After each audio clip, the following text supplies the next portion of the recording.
Salam kenal dari kami di dunia mualaf. Berikut ini seorang laki-laki bernama Edoardo Agnelli. Beliau adalah seorang pengusaha yang berasal dari Italia, dan beliau merupakan anak tertua dari Marella Agnelli dan Gianni Agnelli. Usai bertemu dengan Ayatollah Khamenei, Edoardo memutuskan untuk berpindah memeluk agama Islam dari sebelumnya, yaitu Katolik Roma. Pertumbuhan Islam di Eropa menjadi topik yang menarik perhatian para analis Barat saat ini, sekaligus membuat mereka tercengang. Islam adalah agama yang paling hidup dan dinamis di antara agama-agama dunia.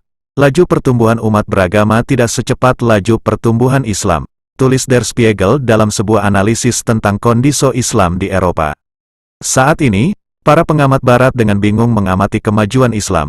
Di Spanyol misalnya, 500 tahun setelah jatuhnya Andalusia, para pemuda Spanyol memeluk Islam. Islam telah menarik banyak orang, baik di Eropa maupun di Amerika Serikat, yang tersesat dalam labirin kebingungan dunia modern, dan mencari cahaya petunjuk yang dapat menyelamatkannya dari keputusasaan, kehilangan, dan ketidakberdayaan. Meskipun peningkatan jumlah Muslim di Barat terutama disebabkan oleh migrasi Muslim ke negara-negara Eropa, tapi pada saat yang sama terjadi fenomena meningkatnya orang-orang Eropa yang sebagian besar berpendidikan dan berpengaruh di masyarakat memeluk Islam, termasuk Edoardo Agnelli yang berita keislamannya pernah menggemparkan dunia. Edoardo Agnelli lahir tanggal 9 Juni tahun 1954 di New York. Setelah merampungkan pendidikannya di perguruan tinggi Atlantik, dia pergi ke Universitas Princeton untuk melanjutkan studinya dalam bidang kesusastraan modern dan filsafat timur. Setelah merampungkan pendidikan universitas, dia melakukan lawatan ke negara-negara India untuk menelaah irfan dan mazhab-mazhab timur dan melanjutkan ke Iran dan akhirnya memeluk Syiah selama kunjungannya ke Iran.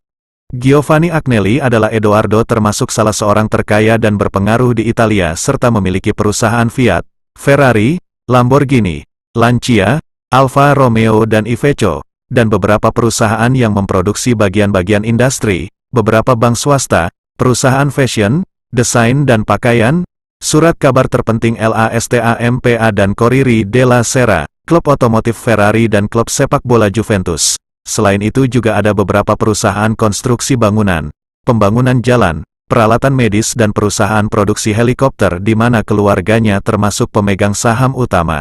Jumlah kekayaan dan pengaruh keluarga Agnelli sampai pada batas media-media Italia menyebut mereka sebagai keluarga raja-raja Italia. Edoardo adalah mahasiswa filsafat agama di Universitas Princeton, New York. Dia juga kelahiran New York. Dia membaca kitab Injil dan Taurat. Namun semua belum memuaskan keingintahuannya. Di umur ke-20 tahun, kebetulan dia melihat Al-Quran dan membaca beberapa ter-9 ayat darinya dan merasakan ini bukanlah ucapan manusia. Edoardo mengatakan tentang perjalanannya menjadi mualaf. Suatu hari saat berjalan-jalan di perpustakaan di New York, saya sedang melihat buku-buku dan mata saya pun melihat Al-Quran. Saya sangat ingin tahu apa yang saja telah disebutkan dalam Al-Quran. Lantas saya mengambilnya dan mulai membacanya. Saya buka lembaran-lembarannya dan membaca ayat-ayatnya dengan terjemahan bahasa Inggris. Saya merasakan kalimat-kalimat tersebut adalah kalimat yang bercahaya dan bukanlah ucapan manusia. Saya sangat terpengaruh. Lantas saya meminjamnya dan saya menelaahnya dan seolah-olah saya memahami dan menerimanya. Setelah itu, Edoardo mengunjungi sebuah pusat Islam di New York dan mengutarakan kehendaknya menjadi mualaf. Mereka lantas memilihkan nama Hisham Aziz untuknya. Muhammad Ishaq Abdullahi, salah seorang teman Muslim Edoardo Agnelli mengatakan, Edoardo seringkali begadang malam hari untuk menelaah Al-Quran sampai pagi. Meskipun Edoardo, dikarenakan kesuksesan finansial dan politik keluarganya, seringkali bertemu dengan para pemimpin politik dan mazhab dunia, namun pertemuannya dengan Imam Khomeini telah membuatnya tertarik dengan kesederhanaan, keagungan dan spiritual beliau. Komunikasi ini benar-benar merubah rute kehidupan Edoardo. Igor Mann, reporter harian La Stampa Italia mengatakan, saat Edoardo berbicara tentang pertemuannya dengan Imam Khomeini dan pengaruhnya, saya merasakan bahwa Imam telah menyihirnya. Demikian juga, Edoardo sebelum meninggal hendak berkunjung ke Iran, namun kedua orang tuanya merintangi perjalanannya dan menyembunyikan pasportnya. Hussein Abdullahi, salah seorang teman karib Edoardo dari Iran menyebut tekanan-tekanan yang terjadi pada temannya ini dari pihak keluarganya adalah hal yang tidak dapat dipercaya. Ia mengatakan, Edoardo berada di bawah tekanan ekonomi. Keluarga Agnelli telah mengembargonya secara mutlak, sampai-sampai dia tidak memiliki uang meski hanya sekedar untuk naik taksi. Hussein mengatakan, Suatu hari kami pergi bersama Edoardo ke perwakilan maskapai Iran Air di Italia untuk membeli tiket perjalanan ke Iran. Staf Italia perusahaan Iran Air mengatakan, saya tidak dapat membelikan tiket untuk Edoardo. Setelah debat akhirnya jelas bahwa sekretaris ayah Edoardo telah menghubungi staf tersebut dan memerintahkan supaya tidak memberikan tiket untuk Edoardo. Dr. Gadiri Abianeh menuturkan bahwa keluarga Agnelli sangatlah sulit untuk mengakui anaknya telah memeluk Islam. Sementara negara Italia adalah pusat Kristen Katolik.